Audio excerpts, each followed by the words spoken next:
Good morning once again, distinguished guests, ladies and gentlemen. Welcome to the third day of the Inclusion, Mobility, and Multilingual Education Conference. And this is the last but not the least day of the conference. I hope everybody is enjoying yourself. So the plenary session this morning will be moderated by Mike Solly from British Council. Mike, the stage is yours. Thank you very much. So, good morning, ladies and gentlemen, colleagues, and welcome to our third plenary Insights into Language Learning Initiatives for Refugees. So, I'm Mike Solly from the British Council, based in London, and I have a particular responsibility for the British Council's Language for Resilience programs that work with refugees around the world. Globally, there are nearly 71 million forcibly displaced people, a number which is rising sharply year on year. 26 million of these people are refugees. Half of them are under the age of 18. In such emergency contexts, language has a crucial role to play in terms of promoting access to and equality with education systems. I think you probably all received a handout on the way in, excuse me, and there's more information on figures and information about migration there. So our three distinguished speakers and panel members today will be talking about migration and refugees from three very different contexts. And each will be looking at it with a lens from one of the conference themes when presenting their work. Our first presenter is Misty Adinu, Associate Professor of Language, Literacy and TESOL from the University of Canberra, Australia. I first came across Misty, we discovered the other evening, about 20 years ago through an LTEX teachers community, if you happen to know that. She has, amongst many other things, served as a president of not just one, but two important teacher associations, TESOL Greece and the Australian Council of TESOL Associations. Our second speaker is Saw Kolotu. As a refugee himself and someone who has dedicated his professional career to serving fellow refugees and migrants, he has significant and first-hand experience into this area. I have to say, I have also rather coveted his wonderful jacket, which he tells me is a special weave from the Quran people. He's currently Deputy Director of the Quran Teacher Working Group. Our final presenter is Kathleen Hugh, Associate Professor of Applied Linguistics at the University of Canberra, Australia. Kathleen has vast experience of undertaking system-wide and multi-country language educational policy and evaluation and research in Africa, Asia, and Europe. She edits the Bloomsbury series, Multilingualism and Diversities in Education. Okay, so the way this will work is that each speaker will talk for about 20 minutes, and I will then ask them to comment or reflect on each other's presentations.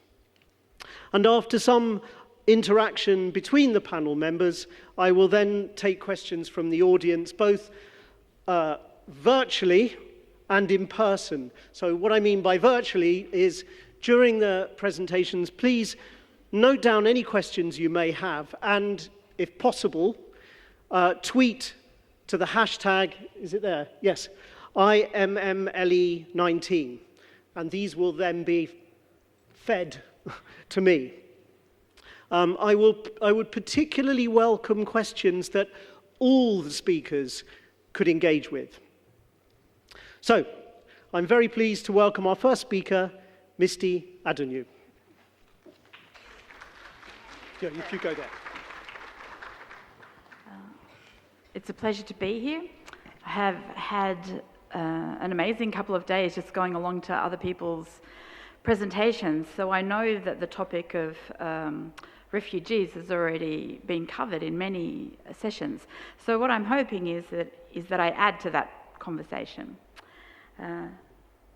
So I'll wait for the tech people to put my presentation up. Thank you. So we have three speakers on this panel, and we've each been tasked with looking at the topic through the different lenses of this conference. And my lens is mobility. So in many ways, I'll pick up some of the messages presented in yesterday morning's plenary, but really looking at mobility from the background of refugees. And it seems to me that at a language conference, and as a TESOL language educator, it seems appropriate to look at the meaning of the word mobility. And we find that mobility means something very different depending on your lived experiences. So the bank, of all people, HSBC, ran some ads several years ago that challenged the people walking past them to think about the meaning of everyday objects, and to think that maybe the meaning that I attach to an object may be really different from the meaning that someone else attaches to it. And one of those objects that they had on those ads that were all over billboards all over the world was a backpack, perhaps the ultimate symbol of mobility. And they suggested that mobility, as represented by the backpack, could mean many, many different things. And here's their ad. It could mean adventure. It could mean debt. It could mean fear. And of course, it could mean all of those things. And I think that that's the truth of the word mobility as well. So mobility is no middle-class aspiration when you're a refugee. Unlike expats, for whom mobility represents adventure or perhaps self-discovery or perhaps altruistic mission, unlike migrants, for whom mobility might be a deliberate choice that represents new starts or extended opportunities or self-realization, for refugees, mobility is forced, unwanted, unwarranted, unsettling, and fearful. Mobility implies some kind of autonomous movement for many of us, but there is no autonomy in mobility when you're a refugee.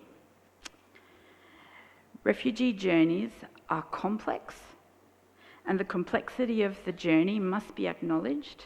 The unwillingness of the mobility must be acknowledged and interrogated, and ultimately utilised in any efforts to address the other two themes of this conference, which are inclusion and multilingualism. So, how complex is the journey? I'm going to take you on a little part of the journey in my 15 minutes that I have left. So, there have been researchers, of course, that have looked at the complexity of the journey, and Williams offers a really useful schema. So, Ambassador Williams, I think the schema presented by Williams offers a useful framework for understanding the complexity of the journey of refugees, not least in understanding that it stops and starts in various places. So,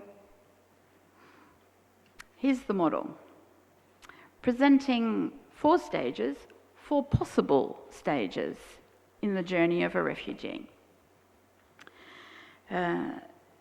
He conceptualizes these stages as nested, sitting one within the other, and that's important. This is no sequential journey. This journey is sometimes iterative, stop-start. Each experience cannot be separated from the other. You're not done with one as you move to the next stage. This is important for resettlement countries to understand. They're not done with the journey because they have arrived in a relatively safe haven.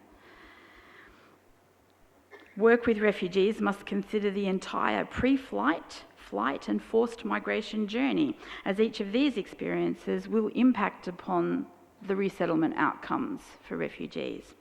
As the researchers Singer and Wilson noted, refugees' experiences are shaped as much by the conditions of their departure as by the conditions of their settlement.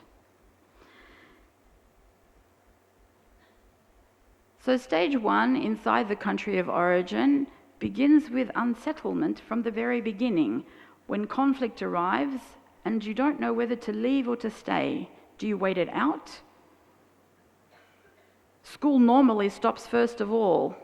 As you wait it out, is it safe to send your kids to school? Is it safe to go to work? How long do you wait it out while you wait to see what happens in your country? So unsettlement starts immediately, even if you're in your country of origin.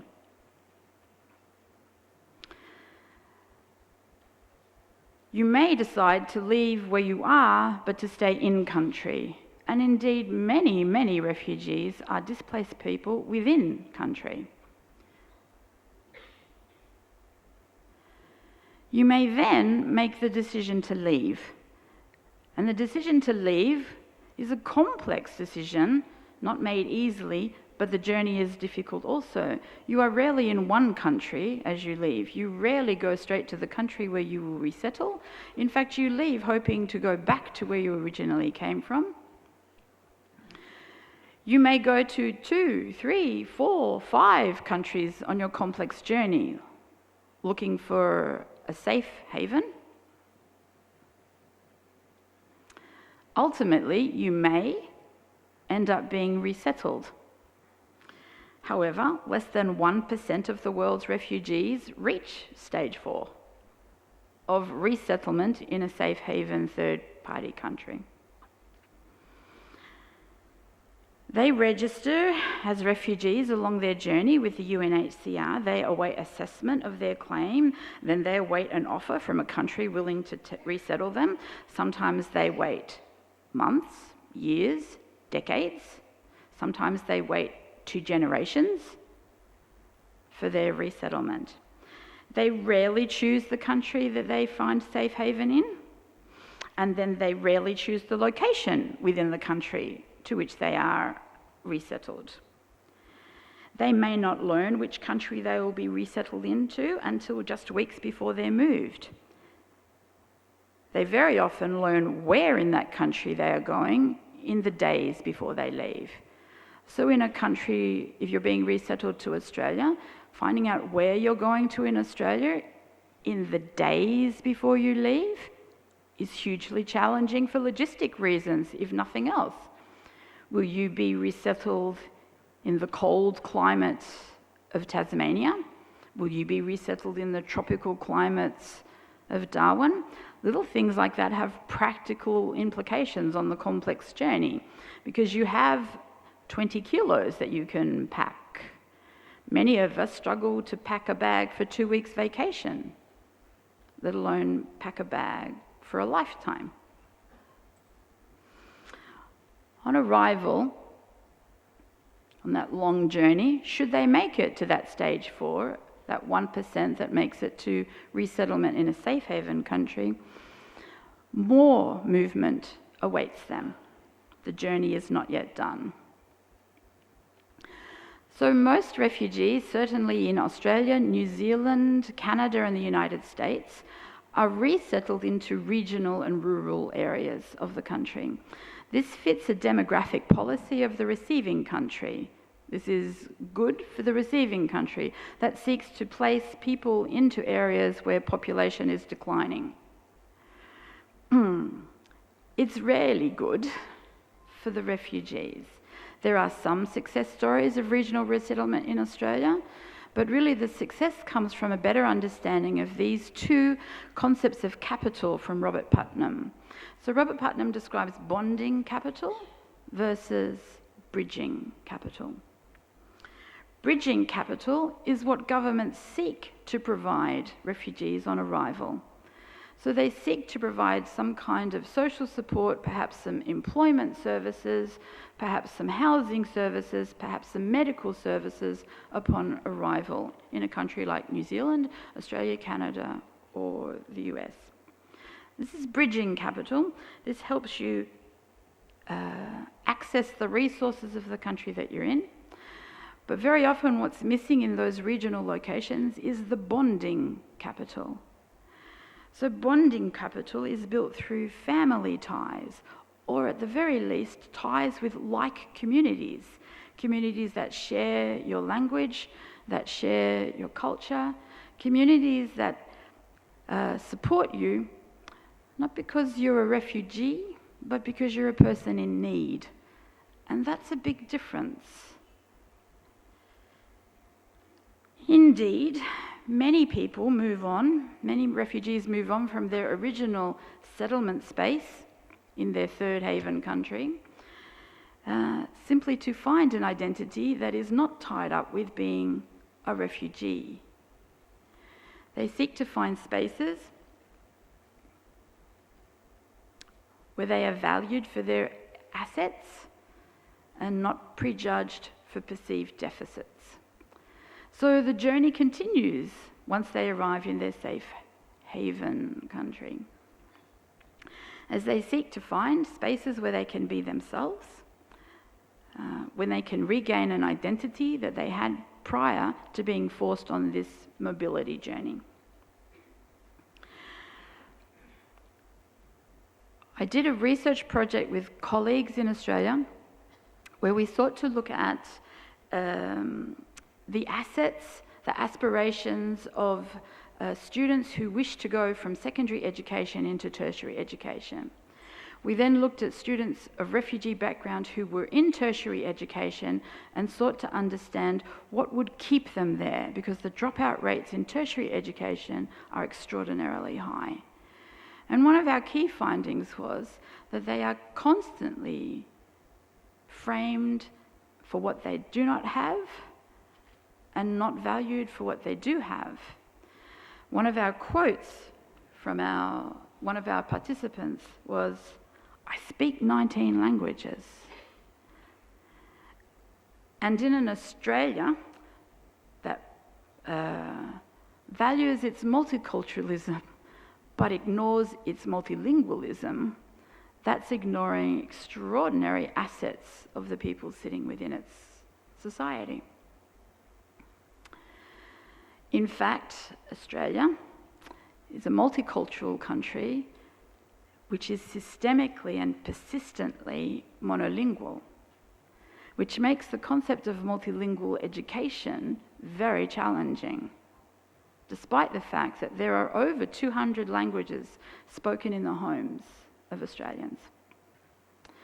In fact, as Adrian Blackledge notes, in a very liberal orientation in a multicultural society towards a right to speak your own language, it's kind of like you have the right in your home to speak your language, but there is no systemic support to nurture your language outside of the home. So this marks actually an ideological stance towards homogeneity rather than multilingualism. The journey continues. So before I hand over to my colleagues who are going to talk more about this notion of inclusion and multilingualism, I think I want to end on a positive note. So Australia has and does make efforts to ameliorate the complex journey from a UNHCR camp into Australia. And they do this via two programs. They offer an offshore orientation program to refugees. So once they have been selected to come to Australia, and last year that was 22,000 humanitarian and refugee background entrants, they are offered a 1-week orientation to Australia. 1 week. They're offered this in the weeks preceding their departure. So in that 1 week, those people who now are learning that they will now be resettled in another country are also expected to settle down and focus their minds on an orientation. In a review of that orientation program, participants were asked, what do you most want to hear about? You know you're going to Australia. What do you most want to hear about? We've got 1 week to tell you something. What do you want to know? And they ask, first of all, about settlement services. What will happen when I get there? Will someone meet me? Will I see a doctor? Will I have to pay? The settlement service questions they want answered. But second on their list is, what educational opportunities will there be for my children? Will I have to pay for those? What are the opportunities for my children? They also ask, what are the opportunities for themselves, for their education, which has very often been stymied and interrupted. And their third question is, what about work? So these are their three priorities as they seek to make their move on that long journey into Australia. It's tough to do that in a week prior to arrival, and so the government also offers an on-arrival orientation program, which spans 12 months. 12 months of support for refugees upon their arrival. In a review of that program in 2017, it was found that the program was expensive, well-intentioned, and not very effective. So a lot of money being put into programs to support the journey into Australia, but not much evidence that it was being effective. Many reasons were found for this, but primarily it was found that the content and delivery of the information in those orientation programs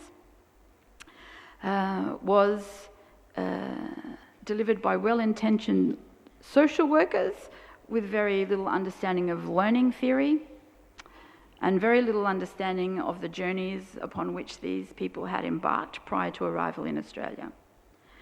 So, a review was conducted.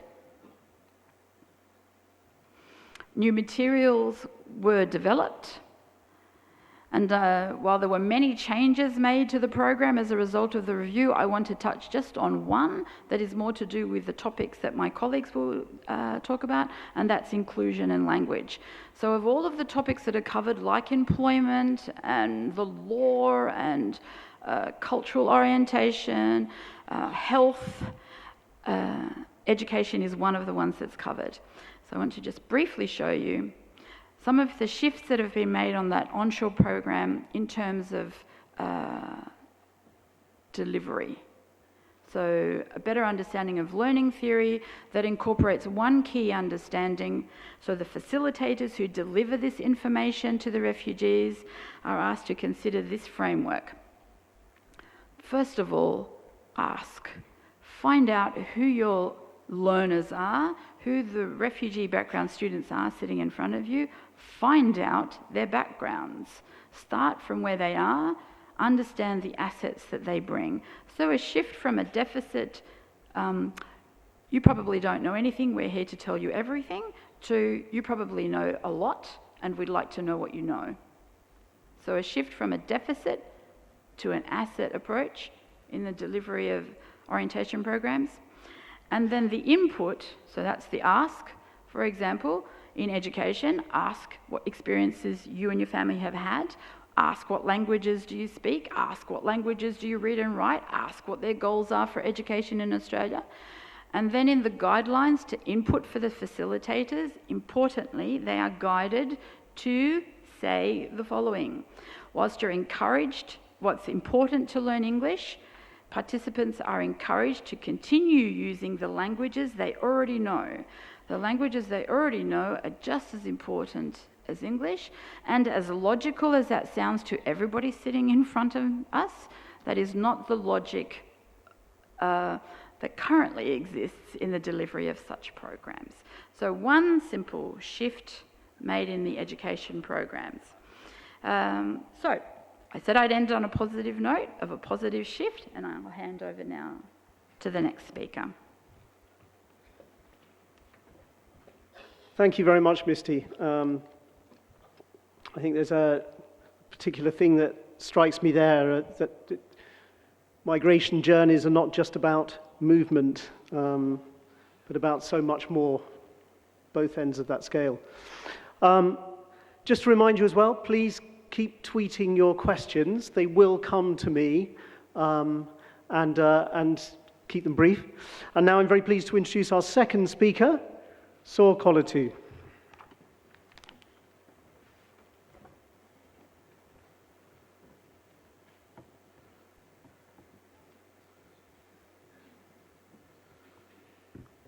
Thank you very much. Good morning, Excellencies, ladies and gentlemen. It is very great for honors to me to be here, shares my personal or my organization experience working for a long, and then hope to give you some ideas and give you some kind of information for from our presentation here. Meeting my time. Before I go to my presentation, I want to share about my personal background a bit to give you some kind of idea, knowledge about what I'm speaking on, related to mobility or to the language inclusion and multilingual education. When I was about 8 years old, I was born on the small village on the Thai-Myanmar border. From there, I have to flee from my home, since because of the military operation. It's a large-scale area.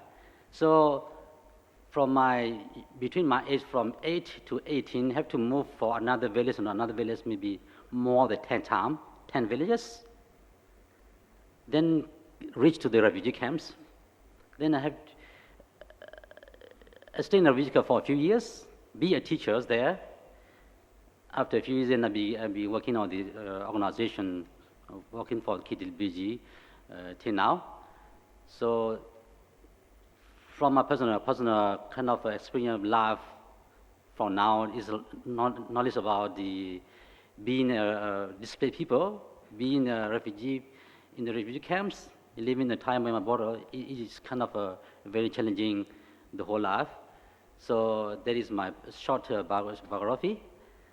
And again, I want to share about KTLBG. Current Teacher Working Group is a CBO, community-based organization that founded by our colleagues who are also attending, sitting in the back there. Was founded in the 1997, almost 22 years old of the organization, working and providing an education service to the people in the current state.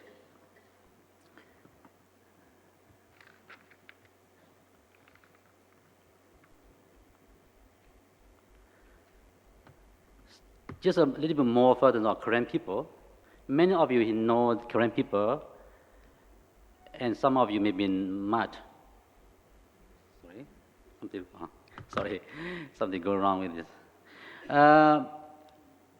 Actually, our Korean people living in both countries, Thailand or Myanmar. But Thailand will be more smaller populations, about 1 million, living in Thai borderline from Chiang Mai, Chiang Rai, Mae Hau Son, Tak, Kanchanaburi, Saklaburi, Chumpong, the whole way down. This area is the Korean people living near Thailand side. And go back to Myanmar side, there's a lot of Korean populations there. It's about 8 to 10 million that we claim for the Korean population living in Myanmar. In the 6 regions, let's say Korean state, Mon state, East Bogor division and Tanitaya division, as well as Iyawidi division and Yago division. So there is quite a lot of numbers. Actually, it's about second largest population in Myanmar.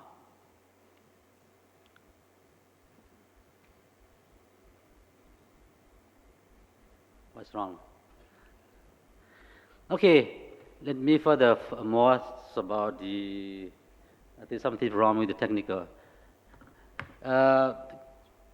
Always working with the KECD, Korean Education and Culture Department. Since at the beginning, we started from 1997 until now, we work together, we cooperate together, we partnership together, and serve our people in the kind of education into the current people in current state. And the key city is the wing of the KNU, Kerala National Union, also formed at the same time in 1947. So it's a long way. It's about 70 years for now. Talking about the multilingual education, I think it's very kind of a difficult word or terminology that we use, and we have different kind of perspective and have different kind of meaning to that. However, this is, from my personal perspective, is about policy level and kind of policy implementation level. We know exactly that Myanmar have a kind of approximately is about 135 ethnic groups living together in Myanmar countries. The diversity is more challenges for many ways to address the problem. Looking at the language of issues in Myanmar is a major, which is we know that the government also tried the best, but it's not there in what way we feel that. So therefore, that when the need to integrate all the ethnic groups in education as a formal education system is kind of a very important in Myanmar, in Myanmar countries. Talking about the my last experience linked to here, there are at least 3 contests that I want to share here. Children living, study in the Korean education refugee camps is another kind of dimensions there and unique. And number 2 is about Korean education in Korean state, also provided by KECD.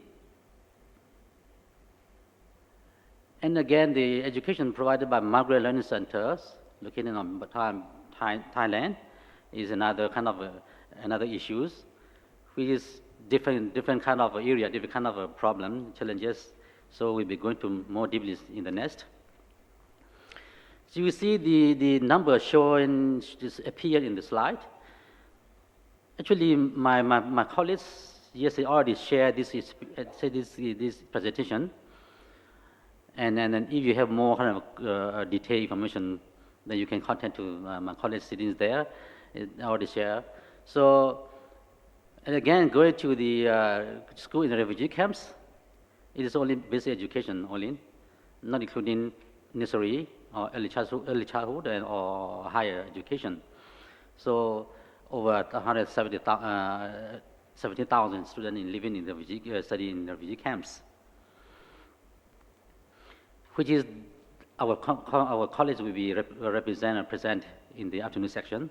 So if you have any further, you can ask them. I'm now focusing on highlighting more into this area because this is my strong kind of area that I have to work with them over 10 years. School in the current area, 2018-19 academic year, we have reached over 1,400 schools and then more than 10,000 teachers and more than 161,000 students registered in our system. To reach these numbers, we have to collect school data information using more than 150 people working through school, another school, collecting individual school, individual teacher, individual students, which is a lot of time required to do it. Therefore, we have to take about 2 or 3 months to complete these activities. And then the more difficult when the raining coming, there will be more challenges because the school started between May, June, July is the raining season, and then in the remote area there will be major kind of challenges for us to do it. Another activity that we have done now is teacher subsidy is another one of the kind of our big activity, our kind of our organization to struggle a lot. Everybody know here, many donors, many international communities questions a lot, and we see to do it, to conduct this kind of activity takes a time, more than 20 people, more than 95 distribution sites for the teacher subsidy to complete one cycle of the payment, teacher subsidies. The most sadly is about talking about teacher, we get very low salaries. We don't even call salary, we just call as a stipend, pocket money, because only they get only $28 per month. The whole year they will get $280 per year for the whole year of working, teaching in the school as a full-time teachers. So this is what we have done now, and the teacher have committed a lot to the children in the current state, in the remote areas. Again, looking at the teaching learning material is the basic need for the education, for the students, for the teachers. Having no material, the student how to read, to write, and how to start their education in school. You will see that more than 100 tons of weight materials have to shift in from central cities, big city, to the remote area, crossing rivers, going to the motorbike, go on the back of people, carrying from side to the school to the other school. You will see a lot of volunteers here. You see more than 20,000 volunteers who involved into these activities, carrying material, managing activities to the school. It is a major kind of way that we have to kind of organize, operate the whole, because they have to negotiate, have to work with the SMT school committees, local leaders to be involved into these activities. That's why it takes a lot of energy. Sorry.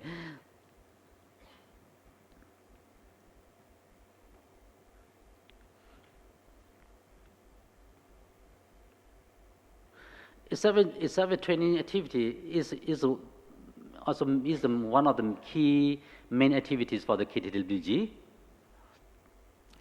Our mobile teacher, MTTs, have to carry on the backpacks, working school to another school, providing education training to the teacher in the school in terms of the teacher skills trainings, and then classroom management trainings, so on. So they have to work in a different kind of a situation. Again, you will see the picture here is showing up our MTTs also walk through the jungle and the river in kind of a very sometimes very kind of risk area to do it. But however, we have no choice looking at the education for as a whole. So, and then we had reached more than 3,000 teachers per cycle. One cycle takes about 3 to 4 months because we have over 1,000 schools. So we need to kind of do very hard to reach all the schools where possible. Okay, let's share about because this activity is linked to our conference here, inclusion or the multilingual education. So I want to highlight this project. Actually, KTLBG have a lot of project activities.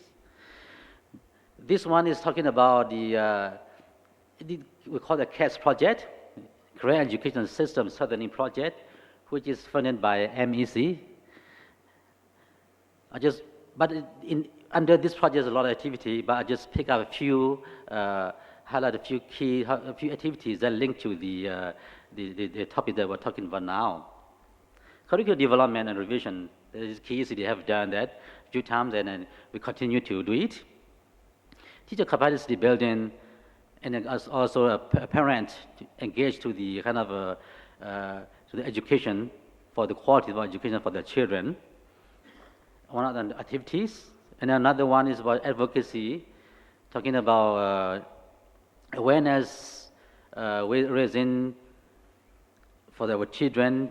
I mean that it is linked to the government, to a kind of approach the MTB-MNE education system that we have done under this project, and we keep going to do it for the future as well.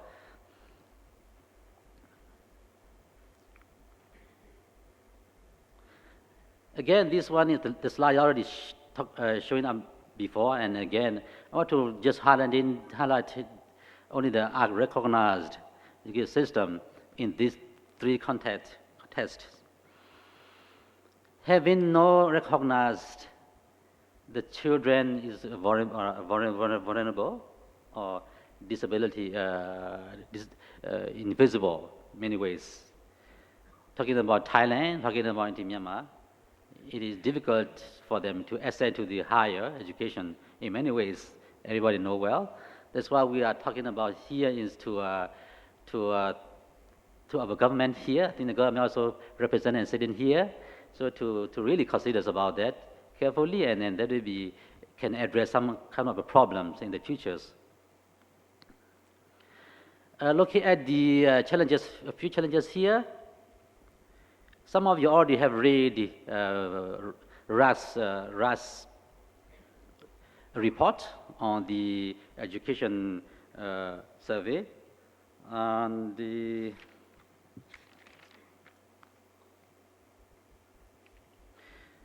Kids Plus Education Study baseline report on the OSC, out of school children, which is showing that the OSC, out of children, is come from the three main different kind of problems. One is about individual social barriers, which is mean by poverty, no school available in the school, or talking about the health services. When they're sick, they're ill, they cannot go to the school because they might be very far away to go to the clinic or hospital or so on. That's why. And then again, life security. The second point is about limited supply of education services is very linked to the funding issues, at least. Because we know exactly the needs for this education children in the remote area, but not very available, and then we can't kind of provide the needs. That's why the children have to drop out many reasons. Number three is talking about conflict, displacement, and language barriers and disability is very deep kind of a meaning here. We know exactly in the countries, Myanmar countries, they have a civil war continuing in many areas, and many people are displaced from their home, from the village to another, and so that can be access to the new. It is one kind of key issue that we have to highlight here, and language barriers is another one, kind of another issue that we would share. Language barrier, just want to kind of highlight a little bit further on that. Looking at our database last year, 2018-19 school academic year, we saw that more than 10,000 teachers in our database, which 47% are government teachers, government teachers, which can speak a little bit Korean or not all Korean speakers. And the other 52 are Korean community teachers who can be mother tongue Korean language speakers. So having those kind of numbers is go back to the language barrier that I have mentioned before. The teaching, speaking, language of instruction in school, where students don't understand the Burmese language, become a really kind of a problem for the student to learn, to listen to the language that they don't understand, create their no interest. Finally, they drop out because of many. But it is just a sample, but it has impact on that one way or another way. And curriculum development, so on, that my time is going to go up. So the last slide, I want to kind of give closing my speech, my presentation here, mostly go to the government. The government is here to, so this is not blaming or criticizing government, but just want to kind of share our thoughts, our kind of idea to maybe of the future for the consideration. The credit system delivers much of what the Myanmar government planned within the national education sector plan. Sorry. Local curriculum, NTB-MLE approach, decentralization, school-based management is the first point that we want to highlight. The second point is about for the Myanmar Ministry of Education to achieve inclusive education for all children. The recognition of locally provided education is the most likely way to reach children in the current states or the other areas. Inclusive education cannot be reached in Myanmar without the involvement of and formal recognition of ethnic education services providers. Lastly, it is a missed opportunity not to capitalize on the existing strength of the coordinated system of current schooling as part of the development of government education services in career area. This will also significantly contribute to the peace building. For the last, know that there will be 100,000 millions of challenges, barriers on the way forward. But if there is willingness or commitments there is way for exist. Thank you.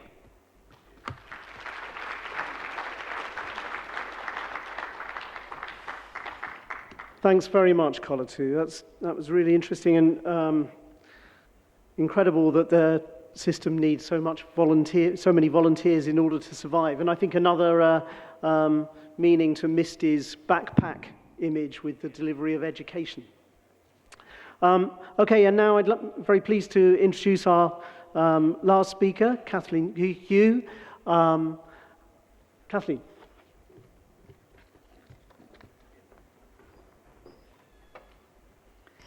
Thank you, everybody. Molweni, Sinjani, Utata, Umama, Ne Sisi, Ne Buti, Nkosi Kakulu. I would like to thank everybody for, first of all, the information and the knowledge that I have learned over the last 2 days. Practically every session that I have been to has been one in which I have realized how much I don't know. I would like to thank the people who have offered keynote speeches, plenary sessions. I particularly would like to thank Howell Coleman, because for years I have been explaining to people that my grandmother was a woman from the Afar Desert in Ethiopia. And it took her a long time, because she was a very patient woman, to meet my grandfather, who was a Tuareg man who came from West Africa. And whereas my grandmother wound her way from the desert to the Blue Nile, my grandfather found himself on the White Nile. And together they had children, some of whom were sent to Southern Africa, and they left knowledge inscribed on ostrich shells, which date back to 90,000 years ago. And some of the children went on a longer journey down towards the bottom of the Nile River, where along the way they constructed the first prototypes of the pyramids, and they perfected these pyramids so that by the time they got to Giza, They were exceptional. And by the time they got to the Nile Delta, they met the Greeks of General Alexander. And they explained to the Greeks that the world does not only operate through cognitive logic, that in fact the world is based on triangles, triangular relationship of logos, pathos, and ethos. The problem with people nowadays is we think a lot about logos, but we have forgotten a great deal about ethos and pathos.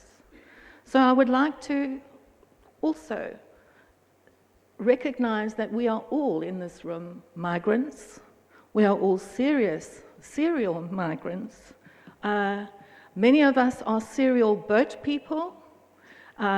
We have had many languages and knowledge systems in our backgrounds. So I'm going to whip through an outline of where we are. We know that we're in a context of global diversities.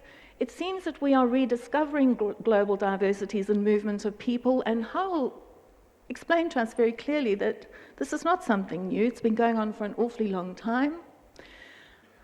Formal education systems have only been in place for 150 years, and we've made a mess of them, and we have to fix them. What we're now encountering are diversities of people in classrooms and schools in most countries, if not all countries of the world.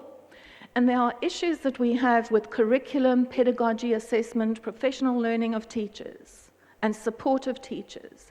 And that is where I'm going to base most of my discussion today. We are at a critical juncture where we have a number of enabling policies in place. We understand that this is an issue that involves multiple stakeholders, collaboration, and responsibilities. But these are not simply the responsibilities of national governments or transnational organizations. These are also the responsibilities and the purview of people in local communities. And together, we need to be thinking about policy and planning. So if we're trying to think of 2030 as one of the targets that we're aiming for, we have to start looking at how do we, over the next 10 years, get involved in backwards planning. We need to be taking multi-stakeholder participation, both bottom-up and top-down processes, very seriously. We can't be trying to focus on little bits and pieces of the puzzle. We have to have a holistic approach. And just as both Misty and Kolutu have been suggesting today, a lot of the policies that we have, the practices we have, are old. They're not sensitive to change. They are very inflexible approaches. We need to be looking at ways in which we understand and change our thinking to recognize that we are actually all migrants. We are actually all in a state of constant change and turmoil. We can't be thinking only in terms of particular knowledge systems or mainstream knowledge systems because they haven't given us the flexibility to make adjustments. We need to be looking at capacity development if we are serious about making change. Now, very often capacity development is thought of in relation to teachers. Teachers need to be capacity developed. It's not the teachers. It's actually the officials in the departments and ministries of education that need to understand what is needed, and for that institutional knowledge to remain in the departments and ministries of education, so that when there are changes of government, there is this institutional memory of why we do certain things. Why did we make certain choices? How can we be consistent? How can we be consistent and also flexible? We can't always be putting the focus on the teachers. The teachers have to work in an ecology, and that ecology has to be an enabling one. I'm going to be focusing on key issues relating to pedagogy. These key issues relating to pedagogy involve at least a minimum of biliteracy, bilingualism, multilingualism, translanguaging, and for some people also a term that one might not be familiar with. It's not just about translanguaging, it's about transknowledging. There are a number of enabling frameworks. Many of you are aware of them. I'm not going to go through all of these, but recently, if you look at number 4, the Global Compact for Refugees, signed in December 2018, is a really important one because it's in this compact that at least 193 or 196 countries have undertaken and agreed to get involved in joint activities and take joint responsibility for a holistic policy on education for migrants and refugees. What I'd like to do is suggest that there is actually a network of relationships that we need to be thinking about. If you look at the 3 overlapping ovals in the middle of this diagram, we have 3 sets of partners, if you like, that need to be considered and need to be taking responsibility. These are the transnational organizations who set the policy frameworks, the international agreements, and so on. These are the partners who can facilitate cross-border dialogue in terms of arrangements between countries, in terms of the capacity development of educational officials to understand what needs to be done with minority communities, migrant communities, displaced communities, and refugee communities.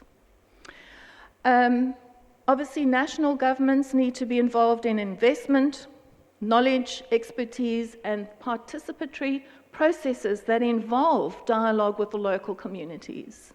And then, of course, there are the local stakeholders who need to have a say because it is they who actually know what needs to happen on the ground.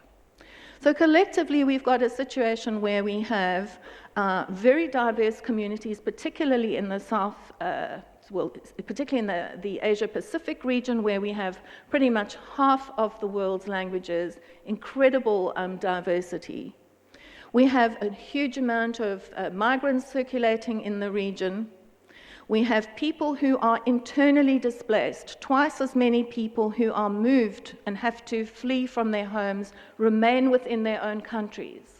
Many of the agreements and arrangements achieved by the United Nations focus on refugees, those of the people who are able to flee from their countries.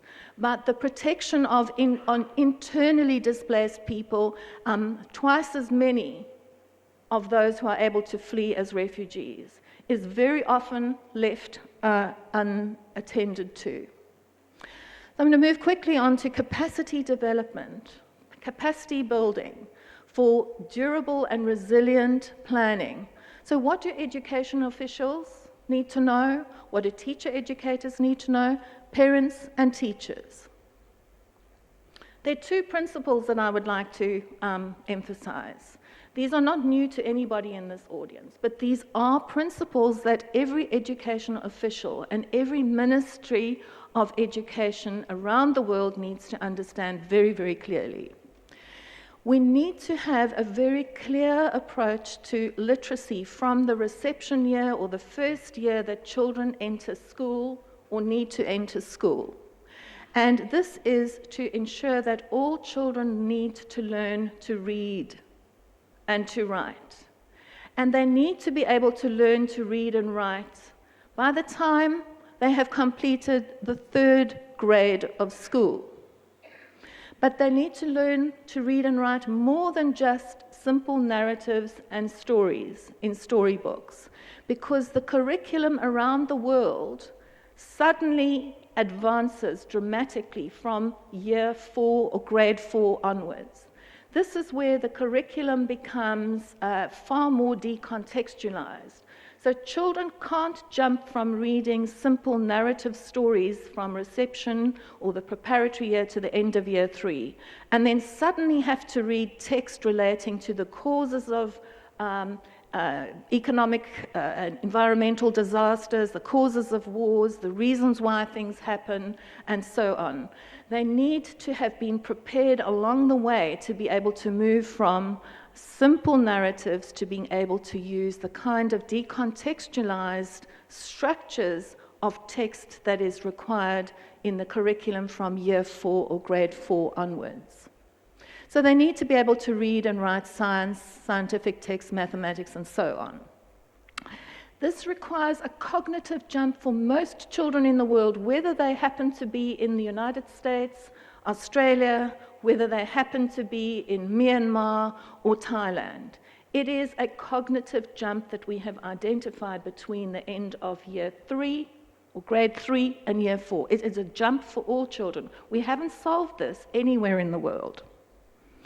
But for most children who come from the post-colonial parts of the world, who come from the areas of the world that I call the southern context of the world, in other words, most parts of Africa, most parts of Central and South America, most parts of Asia and the Pacific, most children are expected to move to a dominant or a national language of instruction before or by year 4, if not much earlier, from the start. So it might be, for instance, particularly here, that most children are expected to learn through the medium of Thai or next door in Vietnamese. In many parts of the world, they are expected, in Africa, for instance, they are expected to jump from the local language to either English, French, Portuguese, or Spanish.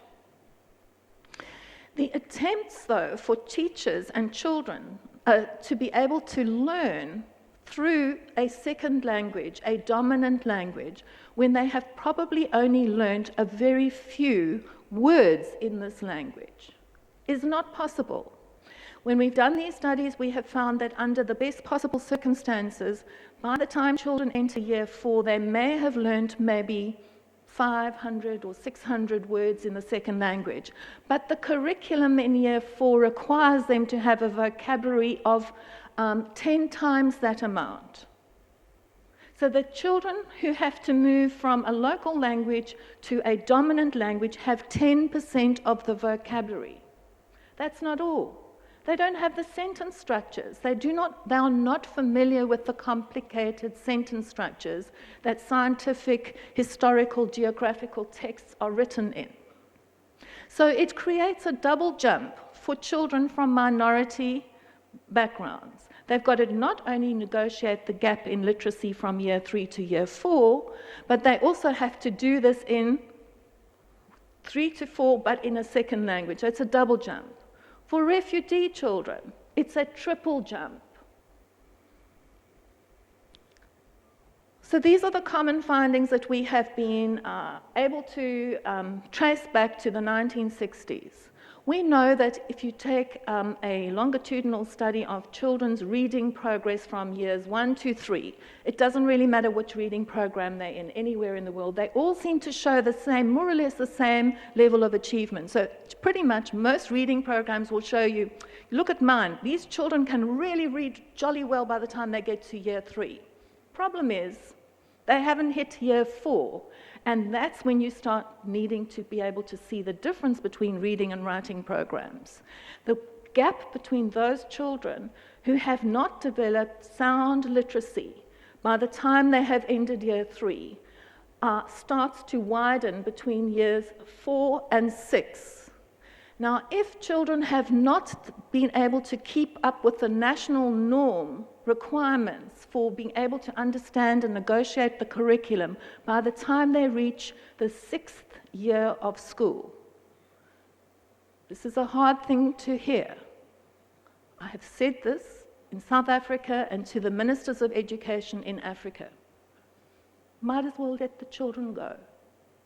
If you haven't made sure that they can read and write by the time that they have got to the end of year 6, you are wasting your money. They will learn no more in school. School provision after that point is childcare, very bad childcare. If you are serious about changing things, you have to have addressed the issue long before you get to year 6. So what we do know is that children in dual language medium programs outperform other students.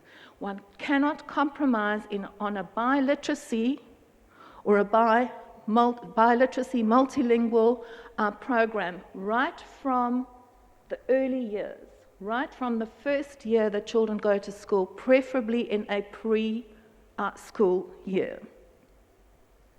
So how do we include students from linguistic and knowledge backgrounds that differ from the mainstream? And how do we value what they know? Because we know we have to actually really focus on child-centered education. The core message is that many teachers, as well as, thank you, I've seen it, and come from marginalized and displaced communities. They need reciprocal opportunities to recognize, share, and value their knowledge. Most people, when they think about multilingual education, think about multilingualism, bilingualism. It's not just about that, it's multilingual education. Multilingual education has two sides to it. Teachers need to be able to see and to hear both sides. Teacher educators need to understand it's two sides of the same coin. Policymakers need to understand that it's two sides of the same coin. That on the one side you have the home or the local language, plus you have the home or the local knowledge system. On the other side, you have the dominant language and the dominant language, dominant knowledge system. Plus, in most of our contexts, we are also trying to introduce an international language and an international knowledge system. So we are actually looking at 3 languages minimum, plus 3 different systems of knowledge. It's not just about language. So multilingual education is about translanguaging, moving from one language to another, but it's also about moving from one knowledge system to another. We have to bear that in mind. I'm not talking about culture, I'm talking about knowledge now. So translating knowledge from one language to another involves both. Knowledge developed in one language may not be known in another language. It is not meant to be a one-way system or process where we work with the students from minority language and knowledge backgrounds and introduce them to the dominant language and knowledge system. This needs to be a two-way process.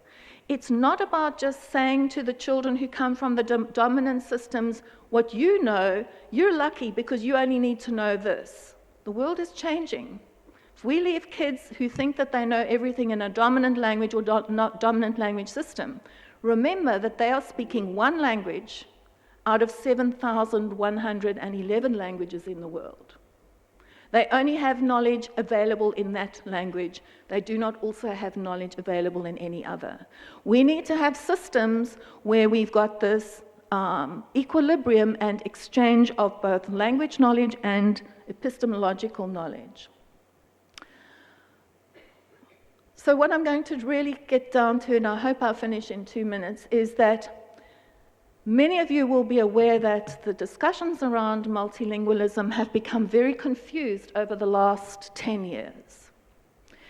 There's been a great deal of noise written in English from very important scholars in Western Europe, North America, who've suddenly discovered, you know what, the world is multilingual. And do you know what? They write all about this in English. And then they turn around and they say, you know what, you people in the rest of the world, where the rest of the world actually outside of Western Europe and North America, that is where 96% of the languages of the world originate, where 96% of the knowledge systems of the world come from. Those few people who speak 4% of the languages of the world turn around and say, you're all wrong, you haven't understood what multilingualism is. They're very confused. We need to be able to take back and own the knowledge that we have of how multilingualism works. So yes, we know that people, when they go to the marketplace, will flip-flop, change their languages, mix their languages for horizontal purposes. We know how to do this. We know how to mix languages. We know how to use our different languages because we know we decide who we're going to speak what language to, how we're going to speak that language, depending on the circumstances. We can code mix. We can code switch, we can use hybrid languages, we can text in different languages and so on. But that does not open the doors to power for children from the 96% of the language systems and knowledge systems of the world. We know we also have to have vertical multilingualism. We know that children are going to have access to a language of power because they will not get jobs further up the line unless they do. We know this. So if we go down the road of playing around with the lovely horizontal multilingualism that our colleagues are playing around with in Western Europe and North America, we're not going to do anything about empowering our teachers or our children. So we have to also provide access to exclusive bounded practices of language. Our job in schools is to make sure that children develop high-level proficiency in the language that they know, the language of the school, and also an international language if we are going to do our job properly. And this does mean being able to use processes which allow our students to be able to engage in systematic use of translanguaging. And part of this is going to be formal translation. Translation is not a bad thing. It was like throwing the baby out with the dishwater, bring translation back, but bring translation back for a purpose. So we need to understand that multilingualism can be used for informal purposes, but also for purposeful, systematic, formal use of code switching and translanguaging. Using both horizontal and vertical translanguaging is a functional use of multilingualism, but it has to be accompanied by also a recognition that it's not just about language. It's because we share information, knowledge that resides in more than one place, that will make us a much more powerful member of the 21st century.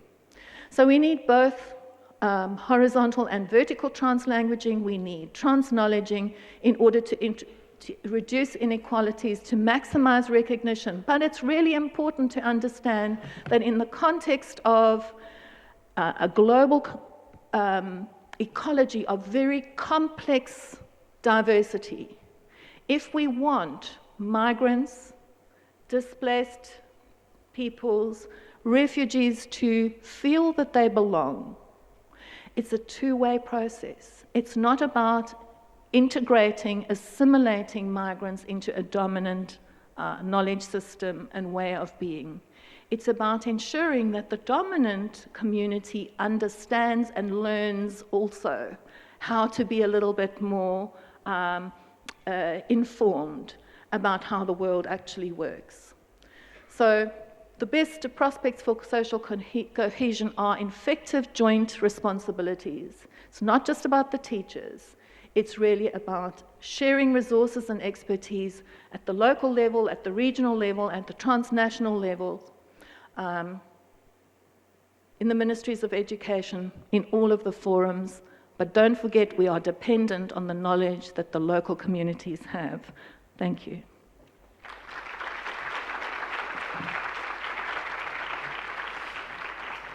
Thank you very much, Kathleen. There's a lot to think about there. Excuse me, building and enabling ecology, I think is one of the things that really hit me, and it's more than just about teachers. And also not just about translanguaging, but transknowledging, which in itself, I think, is that shift from what Misty called the deficit to the asset model. Anyway, we've got a bit of time left. I want to move on quickly.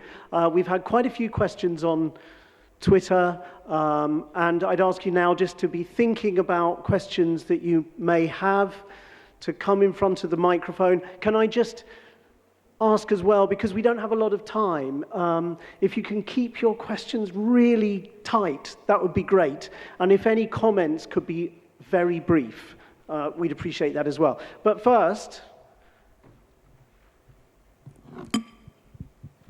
is this working? Yes? I'd like to just ask the panel, give you the opportunity to reflect on what each other have said. And if you would like to like to give any thoughts on what has really struck you from each other's presentations? I'll go first. I guess maybe many things struck me, but maybe the one thing that's been running around in my head a lot has been lost opportunities. That multilingualism is such a gift, really, such a gift to humanity, and it seems it's a lost opportunity that it sits along the side now as something nice that we might be able to achieve rather than taking great advantage of the multilingual resources that we have. And I was struck by your Kolatur, you were saying that it's a lost opportunity for Burma not to take, Myanmar not to take more advantage of the ethnic schools system that Karen has set up. And I feel the same in Australia, and that lost opportunity has been going on since the 70s, where if community languages exist in Australia, if they continue to survive, it's because of the community language schools that are set up, not because of anything systemic set up by government. So it seems to me there's lost opportunities everywhere, but hopefully there's positivity in the air as well. Thank you. Just to have a little further from our presentations. Yes, I think that there will be a lot of potentials there, and then a great kind of opportunities for me to be here. And then here's other kind of presentation is very kind of that kind of great opportunities to move forward. There's a lot of information I want to share, but the time is limited. And then seeing the kind of my colleagues' huge sharing about it is very kind of a great idea for me, as well as the my friends here talking about. So the inclusion of multilingual is very kind of a gift that you said now, and then we are eager to see happenings in Myanmar countries. It also shows kind of a value to us, and to see what's happening near futures, and the only one way that we have to take on kind of seriously address those kind of issues in the future. Thank you.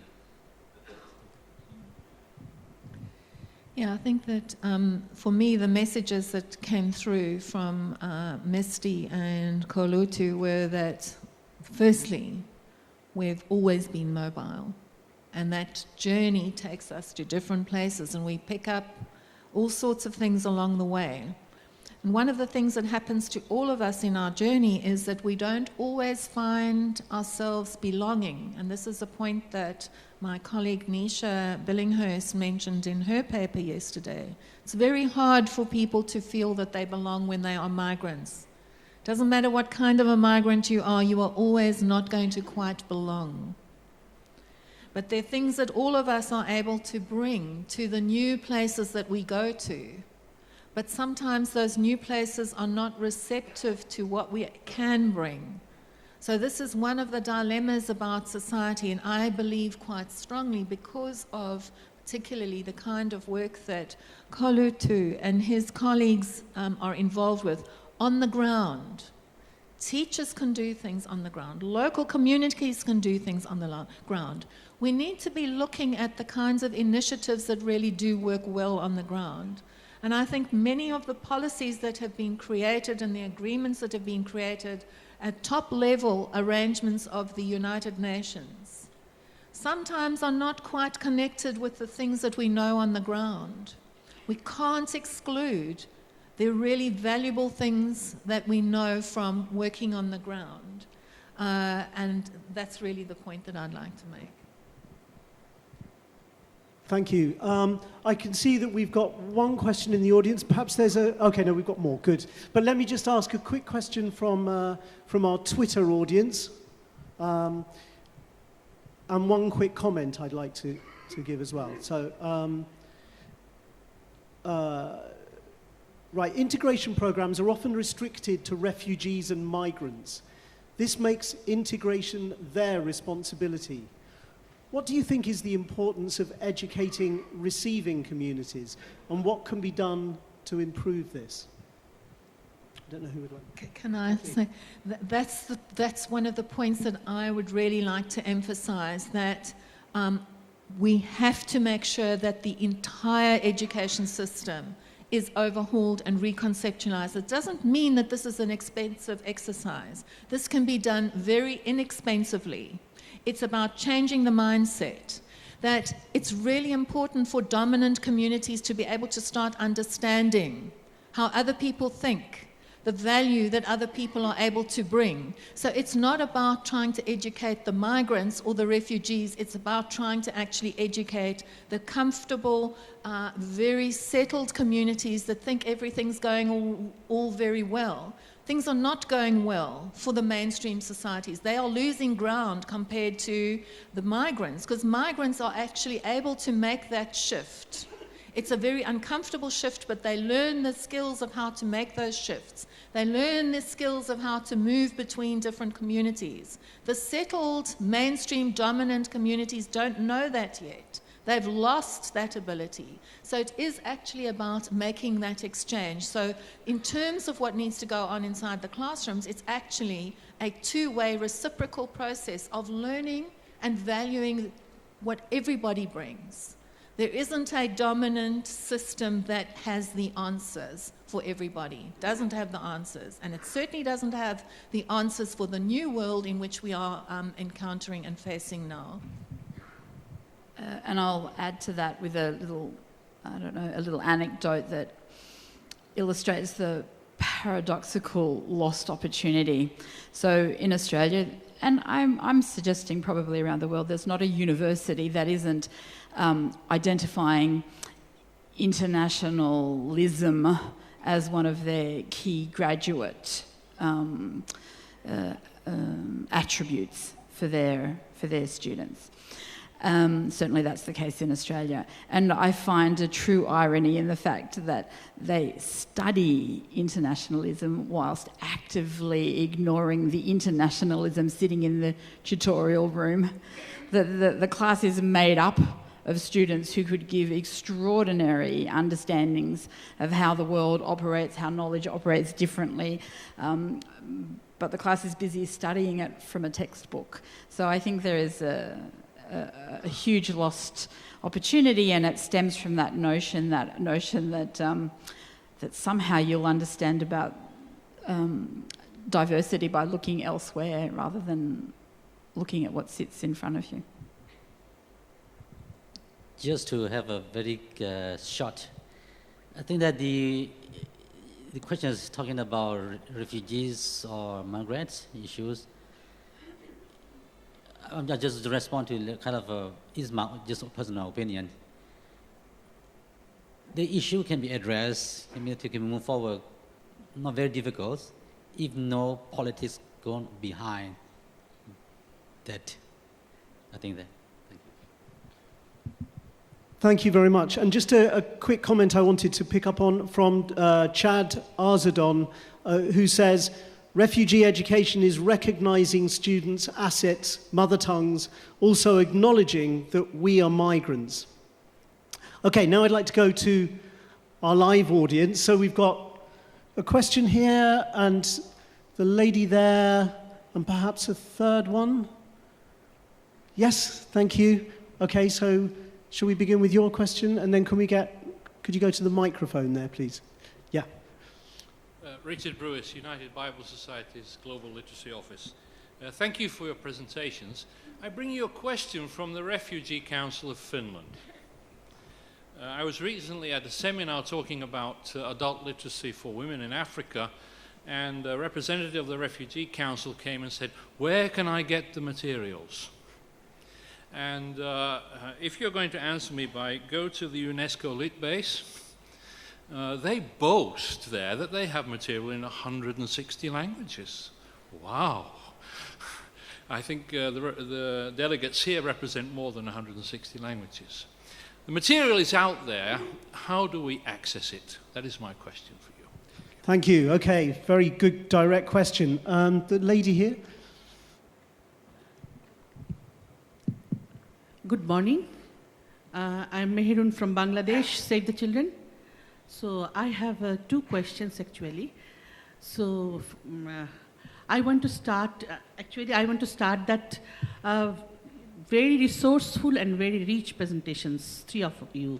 And we have learned, I think, for me, I have learned a lot from these presentations. So I want to start with Kathleen, that in your presentation you have said that multilingualism, knowledge, multilingualism, translanguaging, and knowledging. So there is a very basic questions that we are doing the mother tongue based multilingual education, but somewhere we are implementing two languages. We call it multilingual. Somewhere we have the medium of instruction is mother tongue, we call MTB MLE. Somewhere only the language as a subject, we call it multilingual education. So my question is that globally we are doing mother tongue based multilingual education. There should be definition, specific definition, which one is to be multilingual education MLE, which should be MTB MLE, which should be MTB LE. So this is my question, very basic question. And another Can we just limit it to one question, please, because there are quite a lot of questions. Only very, very burning question, this one. Go on then. That what language consideration should there be when developing textbooks and learning materials for refugee? This is my specific one burning question. Okay. Thank you so much. Thank you. One last question. Disaki Njovan from the University of Boya in Cameroon. I have a question for the last presenter. Thank you for your presentation, first of all. And in your presentation, what I understood is that the main fight is to make sure that those learners from underdeveloped nations should try to learn international languages, an international language like English or French. Now, I wish to know, why not diverting the fight? Why not making that those nations, those underdeveloped nations, why not making sure that their languages become tomorrow international languages? Why not having that type of fight than making sure that they learn other international languages? Can their language be also international languages? Okay, thank you very much. I will let you deal with those in any order you wish. Who would like to begin?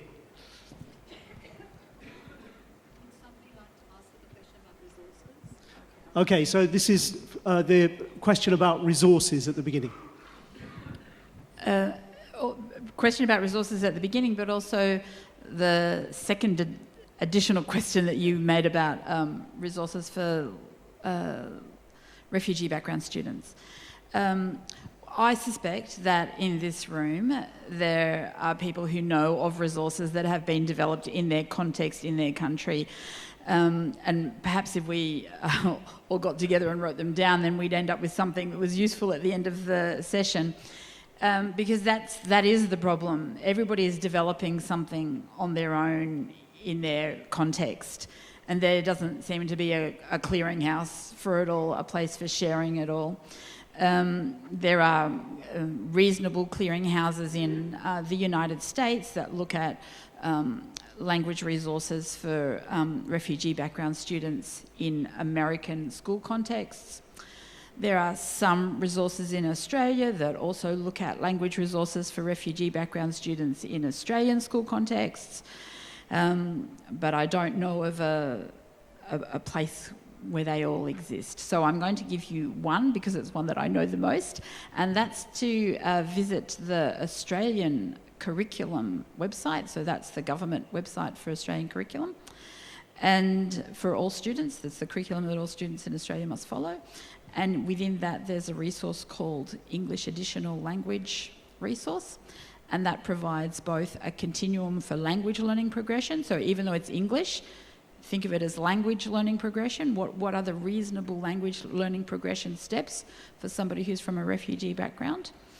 And it provides some limited pedagogical resource ideas as well.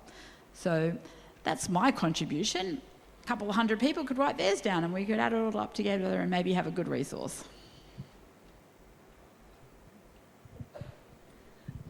I hope I can answer the two questions together. There is no template for multilingual education that works in one setting that will also work in another setting and another context. I have to just make a very brief comment about the term mother tongue-based bilingual or multilingual education. That term came from South Africa in a post-apartheid discussion, particularly because the term mother tongue education had been associated with apartheid, a very negative association with apartheid, and bilingual and multilingual education had been associated with bilingual education with elite languages, not with the regular languages of ordinary people. And in the project that I worked with at the time, we had a very heated debate about whether we should use the term mother tongue-based bilingual or multilingual education or not. I have very, very many reservations that that term has traveled around the world because I think it has advantages, but every term has disadvantages. What I do want to indicate is that multilingualism in one place is different from multilingualism in another. So I prefer to use the term multilingualisms and diversities because how things pan out in one place are not the same. The second point that I would like to make is that what we need to do is to explain multilingual education as it is likely to work best in our own context. And there will be some principles that travel to other contexts, but they will not necessarily be the same. So we need to understand that we can't, given that there are 7,000 plus languages in the world, some are very small languages, some are middle-sized languages, some are very large languages. How this works out is going to be different. Ajit Mohanty in India talks about the double divide. The double divide between minority languages, the large languages of India, and also an international language, post-colonial language, English. How this relates to the term international language, for me, Kiswahili is an international language in Africa. It's an international regional language. Hausa, Wolof crosses borders. So do other languages in southern Africa cross borders. So we have several shared languages. It depends on how we are actually interpreting that. International language does not have to mean one of what some people call the imperial languages, the 6 imperial languages of the world that were associated with the 6 major colonial powers. It doesn't have to be that language. Okay, so it's about really how we describe and use the language. I happen to know that Ratien is part of a discussion around the term indigenous languages at the moment. For some people, that is a very problematic term. For other people, it's a very empowering term. It depends where we are. So we have to always, when we're using this vocabulary, say, I'm using this vocabulary in my context, and in my context, we interpret it like this. But in your context, you may not interpret it like that. At the bottom line, I'm trying to also say that there are certain principles, but we are going to use different languages. The last point about this is we are all using these vocabulary items in English at the moment. How we use them in English does not translate even to French or Portuguese. The meaning is different. So when we use the term mother tongue, the word tongue is horrible to me. But when people use langue maternelle in West Africa, that doesn't mean as horrible. It doesn't sound horrible to me because it's a language, not a tongue. And so there are differences and there are subtleties, and yet we're not even talking about how we use these terms in the 7,000 languages of the world. So when we talk about them in English, they are in a very reduced way, and English cannot encapsulate all the nuances.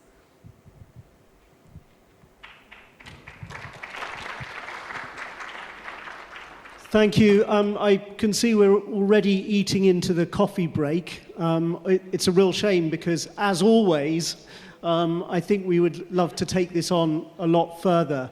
I would like to just perhaps end with one quick question. Perhaps with if you have an answer, just a very brief one. For anyone that would be embarking on initiatives working with refugee communities, what key piece of advice or warning might you give them?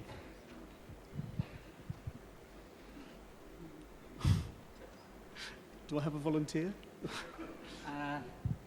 It's a very hard question to say it, but yeah, try my best. Just on the refugees and related to the education, I just want to kind of say my question might be directly to your questions, but at least some of the information will give you. Many years from now, the issue, the kind of race in a few years from now, and for the refugee returning issue, refugee kind of repatriation issues happening so long up till now. It also creates kind of a level of the community of refugee people inside, feeling kind of lost hope, lost futures.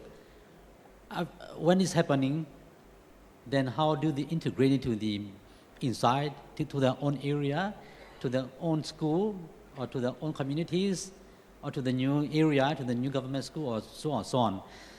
That will be a main issue that we have to discuss, dialogue in many times, which is still have no clear answer to it.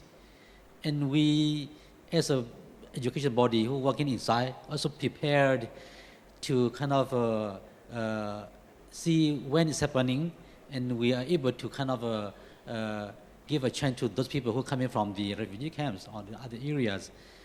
I'm pretty sure the government also thinks about as well, but we don't really have answer to that at all until now. Thank you. Okay, thank you very much. Okay, I think that's probably a good place to leave it. For those of you that have sent questions, I'll make sure they do get to our speakers. And our speakers are around. I'm sure I will volunteer you. I'm sure you'll be happy to speak further to anyone that has any questions. Just a big thank you to our three speakers. Thank you very much.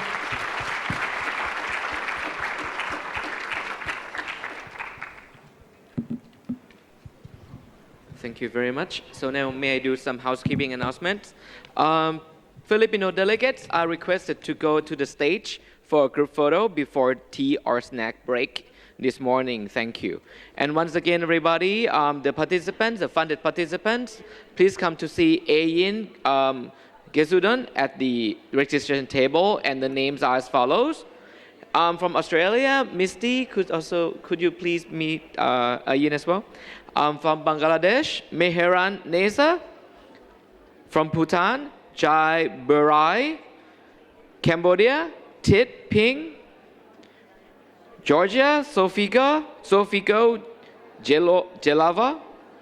Germany, Gratian Ating Dogby. India, Lina Mukopati Telmahuga Swati Tiao. From Hafisha Topil Babu. Indonesia, Susi Fosia Johan Telmahuga Hayo Koman. From Malaysia, Wee Sheng Kong. Myanmar, Tin Mong Win Pornobi Bishe. Yun Nunu, William Gray Reinhardt. Nairobi, Joyce Kinyanjui. Nepal, Yogendra Yadava Gopal Prasad Pandey. Lok Bahadur Choudhary. Dan Raj Rekmi. Apika Banjara Rekmi. Shijab Poti Lomi. From Pakistan, Talib Jan Fakundrin Akunzada.